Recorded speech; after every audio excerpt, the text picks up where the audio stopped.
Dalam nama Bapa dan Putra dan Roh Kudus. Amin. Para saudara, pada tanggal 23 April 2020 ini, pada hari Kamis, kita masih berbicara tentang dialog Yesus dengan Nikodemus. Ada orang bertanya kepada saya, Romo, kenapa bacaan ini tentang Nikodemus, dialog Nikodemus? Kenapa? Karena dialog Nikodemus ini dialog di mana Yesus berbicara dengan seorang ahli Taurat yang sebetulnya menjelaskan siapa Yesus itu, gitu, siapa dirinya itu, dan bagaimana supaya orang bisa masuk dan mengerti Yesus itu. Ya, dikatakan orang harus lahir kembali, orang harus hidup dalam roh, dalam air dan roh, dan itu tidak bisa dimengerti oleh Nikodemus. Karena tataran bicara dia bukan hanya bukan tataran yang dimaksudkan oleh Yesus. Yesus mengajak untuk mengerti dunia ilahi, dunia Allah, dunia yang di atas. Sedangkan Nikodemus dunia manusia. Nah, itu yang jadi kita ini sebetulnya mau dikatakan bahwa kita itu berasal dari Allah. Kita adalah karya masterpiece dari Allah, ya. Kita diciptakan oleh Allah dengan sangat baik. Ya, maka dalam kita lihat kisah Paskah itu, kita diciptakan manusia secitra dengan Allah, segambar dengan Allah, menjadi bagian dari Allah. Manusia berada dalam hati Allah. Maka ketika manusia yang diciptakan itu tidak mampu untuk sampai kembali kepada Dia, maka betapa pedihnya hati Allah. Betapa sedihnya hati Allah, ya, ketika manusia tidak mampu sampai kembali kepada Allah. Nah, karena itulah maka Allah yang dari atas itu, karena pedihnya, karena dia tahu kegagalan manusia dalam perjanjian lama, kita lihat dengan mengirim para nabi, utusan-utusan dari Allah, dan manusia tidak mengikutinya, tidak taat kepadanya. Maka Allah mengirim putranya Yesus yang berasal dari Allah, yang tahu apa yang menjadi kehendak Allah, dikirim kepada manusia. Tapi manusia tetap menolak. Karena sekali lagi dia masih berasal dari dunia, dia punya pikiran sendiri, punya kebebasan untuk menolak Allah. Dan ternyata itu dalam peristiwa Paskah itu. Ya. Nah, rencana Allah untuk menyelamatkan gagal, tampaknya gagal. Ketika Yesus yang telah mewartakan apa yang menjadi kehendak Allah, kehendak Bapa, ya, untuk menyelamatkan manusia, gagal. Nah, di sini dalam bacaan Injil Yohanes yang bicara tentang hal itu juga begitu. Orang yang datang dari atas, semuanya siapa yang berasal dari bumi, ya, termasuk pada bumi ini, dan berkata-kata dalam bahasa bumi. Ketika orang bicara bahasa bumi, bahasa duniawi ini, ya nggak mengerti dengan bahasa ilahi. Padahal kita itu adalah manusia ilahi, manusia roh, manusia yang diciptakan oleh dan harus kembali kepada Allah. Maka barang siapa percaya kepada anak, ia beroleh hidup yang kekal. Tetapi barang siapa yang tidak taat kepada anak, ia tidak akan melihat hidup, melainkan murka Allah tetap ada padanya. Jadi Yesus mau mengatakan kepada Nikodemus itu loh, saya itu dalam tanda petik adalah berasal dari Allah. Dan kalau kamu percaya kepada anak, pada dirinya sendiri, dia akan memperoleh hidup. Nah, itulah saudaraku yang terkasih. Maka untuk bisa sampai ke sana, orang harus hidup dalam roh dan kebenaran. Yang kita tahu adalah kita dibaptis dalam roh dan kebenaran. Dan itu benih yang harus kita perjuangkan, masih harus kita perjuangkan dalam hidup kita. Kita akan mengikuti sama seperti guru kita, seperti Yesus, harus mati terhadap diri sendiri supaya mengikuti Dia. Harus hidup dalam roh. Maka bentuknya apa? Buah-buah roh. Ya. Kasih, sabar, murah hati, lemah lembut, buah-buah roh, Galatia. Ya. Nah, itu yang perjuangan kita untuk sampai kepada memasuki dunia Allah. Nah, maka apa yang diberikan baptisan kita itu, saya sudah katakan beberapa karunia yang besar. Kita, dosa asal kita dihapus, meskipun akibat dosa asal tetap ada 7 dosa utama itu. Kemudian yang kedua, kita diberi karunia Roh Kudus. kita menjadi anak Allah. Kita masuk dalam komunitas gereja. Ya, nah itu 4 karunia itu. Nah, Roh Kudus itulah yang sebetulnya diberikan Tuhan untuk membimbing, menuntun kita untuk hidup dalam Yesus itu. Karena Roh itu dalam kesatuan Bapa dan Putra. Maka untuk masuk dalam kehendak Allah dan kehendak Yesus, maka kita harus masuk dalam Roh itu. Maka nanti dalam Pentakosta, mahkota dari karya keselamatan Yesus adalah Roh Kudus itu, gitu loh. Maka sekali lagi kita harus sampai kepada pengertian dan pemahaman yang benar. Bagaimana supaya kita sampai kepada Allah, yaitu hidup dalam Roh. Sekali lagi, hidup dalam Roh.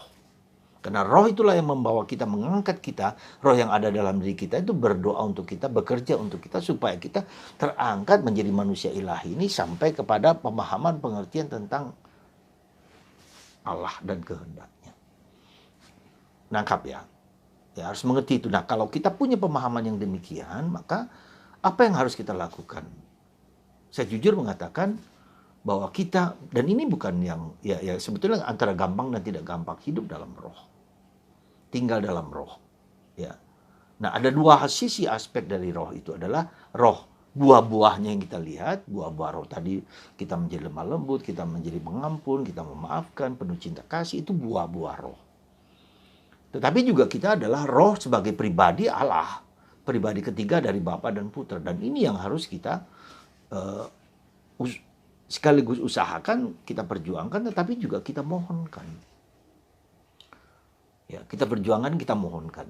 Nah, artinya bagaimana caranya supaya kita bisa berjuang memohon? Saya mengatakan kunci yang paling indah dan paling bisa kita lakukan yaitu tinggal dalam keheningan. Belajar dalam keheningan dan kesunyian. Saya sudah berkali-kali mengatakan mari kita hening 15 menit setiap hari. Belajar untuk masuk ke dalam. Dan itu bukan sesuatu yang gampang. Bukan sesuatu yang mudah. Tetapi bolehlah. Kita mohonlah Tuhan Roh Kudus datanglah. Ya. Nah, dengan Roh inilah kita kemudian pelan-pelan mendengarkan suara Roh itu. Yang membimbing kita, menuntun kita itu. Lalu kita mendengarkan dan kita taat kepadanya, pelan-pelan akan dibukakan kepada kita apa yang harus kita lakukan. Jadi itu saudaraku yang terkasih dalam Kristus. Jadi kalau Anda mau serius, kalau kita semua mau serius, kalau kita semua mau mengikuti Yesus, mau menjadikan Yesus adalah pusat hidup kita, adalah tinggal dalam keheningan, dalam kesunyian. Dengarkan Tuhan. Kita membaca kitab suci setiap hari, setiap saat. Orang yang dalam Roh itu selalu akan mencintai kitab suci. Dia akan dibimbing, dituntun oleh pemahaman pengertian yang bukan sekali lagi manusiawi. Ya, tetapi masuk di dalam dalam pemahaman akan yang ilahi itu. Nah, ketika kita berada dalam yang ilahi itu ada tandanya apa? Damai, ketenangan. Ya. Batin yang tenang, batin yang damai. Maka dalam bacaan pertama hari ini, ketika Petrus dan Yohanes dilarang untuk mewartakan Kristus, mengatakan kami harus lebih taat kepada Tuhan daripada kepada manusia. Taat kepada Tuhan daripada kepada manusia. Dan itulah harus muncul dari dalam batin kita sendiri yang terdalam. Kristus adalah segala-galanya untukku, untuk hidupku. Ya, maka mari saudaraku yang terkasih, semoga Roh Allah yang ada dalam hatiku, dalam hati Anda, berkobar-kobar untuk mencari Tuhan. Berkobar-kobar untuk dekat dengan Allah. Berkobar-kobar untuk sampai kepada Allah. Semoga dialog kita akan Nikodemus ini membawa kita kepada pemahaman, pengertian, dan kebijaksanaan. Apa arti diselamatkan oleh Tuhan? Apa arti kita diberi karunia Roh Kudus? Maka saya menganjurkan berkali-kali, ya, dalam melakukan sesuatu, mohonlah Roh Kudus, datanglah Roh Kudus. Penuhilah hati umatmu dan nyalakanlah di dalamnya api cinta kasihmu. Utuslah Roh Kudusmu, maka semuanya akan dijadikan baru dan engkau akan membaharui muka bumi. Ya Allah, engkau yang mengajar hati umatmu dengan penerangan Roh Kudus. Berilah kami dengan pengantaran Roh Kudus itu kebijaksanaan yang sejati serta karunia untuk selalu merasa gembira. Karena Kristus Tuhan kami, ada kegembiraan, ada sukacita ketika kita diresapi oleh Roh Kudus. Saudara, semoga kita semua, Anda dan saya, kita bersama-sama mohon Roh Kudus dan belajar hening diam. Taatilah, ya, sadarlah, sungguh saya katakan taatilah. Jalankan pelan-pelan, kecil, dan Anda akan mendapatkan karunia yang lebih besar kalau Anda belajar untuk hening diam dan mengizinkan Roh itu bekerja membersihkan batu-batu, ya, luka-luka, duri-duri dalam diri kita. Karena kita tidak lagi bersandar kepada kemampuan yang duniawi, yang manusiawi, tetapi bersandar kepada Allah. Dan Allah akan membimbing Anda. Dan contoh besar itu adalah Bunda Maria.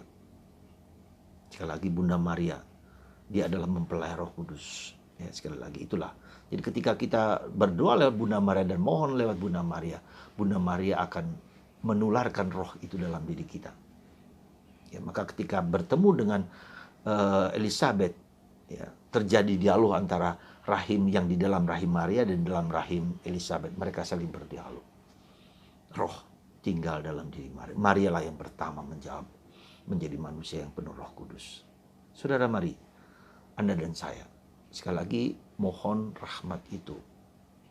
Semoga Anda dan saya bersedia untuk meluangkan waktu untuk berdiam dan sujud dan tunduk diam bersama Allah.